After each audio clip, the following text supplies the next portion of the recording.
What's up, everybody? Tom Pelissero here at Target Field at the end of a very busy sports weekend. We'll get right to it. First of all, I spent a significant amount of time over at Winter Park this week, attended all the Vikings minicamp practices.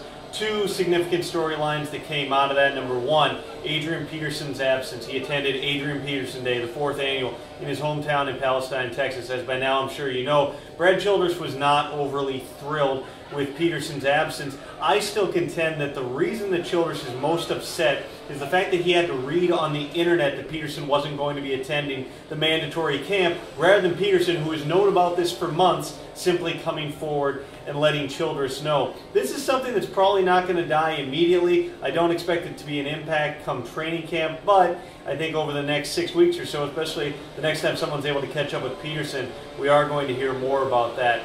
Also, the backup quarterback situation, really interesting to see Joe Webb working with the twos throughout Saturday as well as on Sunday. Sage Rosenfels taking very limited snaps on Saturday and took absolutely none today. Now, Childress downplayed that, said that they're trying to even out the reps, they're trying to work different guys with different groups. Here's the thing. This is the one time that the quarterbacks get onto the practice field with their full complement of receivers in the entire offseason. Rosenfels and Jackson both have attended a lot of the OTAs, but Sidney Rice hasn't been there, Percy Arvin hasn't been there, Bernard Berrien hasn't been there. Not only did Rosenfels not get a chance to work with those guys and run the first team a little bit, he wasn't getting any sort of reps with anybody. At this point, you're looking at Rosenfels with a $2.6 million base salary. They have Joe Webb, the 6th-round draft pick, who's coming through and seems to at least be developing. What they need to now ask themselves is it worth taking the reps away from Webb come training camp to get Rosenfels in the mix, or do they try to move Rosenfels even before training camp begins? I don't see a real good chance that Sage Rosenfels is on the Vikings, provided that Brett Favre comes back, and barring an injury to somebody else.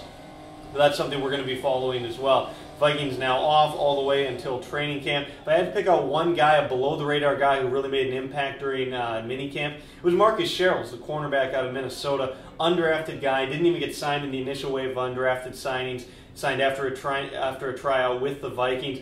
Day after day, he had one or two plays, and Brad Childress said it too, where Sherrills seemed to stand out. He came to play every day, and that's what they're looking for with those guys. Sherrills at least put himself on the radar. Now to the Twins. Kevin Slowey gets rocked today in the finale of a 3-game series. He had a .87 ERA in his previous 3 starts. You know, you hate to say that a guy is due for a start like this, but given Slowey's history, he was on a pretty remarkable run. He obviously got down in the early going, gave up 2 long bombs, and was gone after 4 2/3. But really, the margin for error was pretty slim in this game. When you look at a Twins lineup that has Nick Punto batting first, Trevor Plouffe batting second, and at the bottom of the order, you've got Brendan Harris and Drew Butera. None of those guys are batting above 227. They combined to go over 13 today. It's very clear that not only are they missing Orlando Hudson, who's been so good in that 2 spot all year, they're even missing J.J. Hardy's bat at this point. At least he's a guy who will go to the plate and give you a quality at bat. None of the other guys that they're rolling through right now, Matt Tolbert included, as well as Danny Valencia, who's hitting 286, but really hasn't hit the ball out of the infield a whole lot.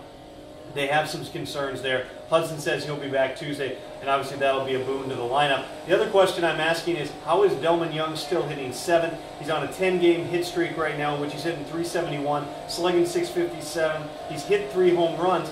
It came into play on a day like this where you bat Punto and Plouffe in the top 2 spots in the order. They combine to go 0 for 7, but they get 4 plate appearances each. Delman Young hits a big 3-run home run in the 7th inning to provide the Twins' only runs. He only came to the plate 3 times because he's low in the lineup. Why not throw him up to the 2 spot, or at the very least move Mauer up to the 2 slot, move everybody else up and get Young into the 6 spot? That would have brought him back to the plate one more time today. A lot to go off of, a long week ahead, and all the stories are at 1500ESPN.com. See ya.